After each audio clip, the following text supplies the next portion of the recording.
จิ้มน้ำปลาอืมอืมจิ้มแล้วน้ำปลา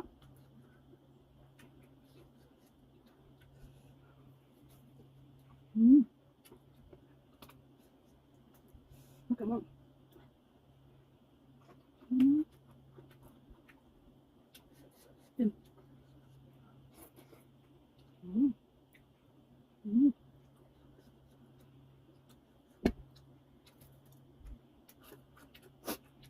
จิ้มแบบกุ้งตัวใหญ่จิ้มน้ำปลากุ้งตัวใหญ่ทุกคนจิ้มน้ำปลาอืม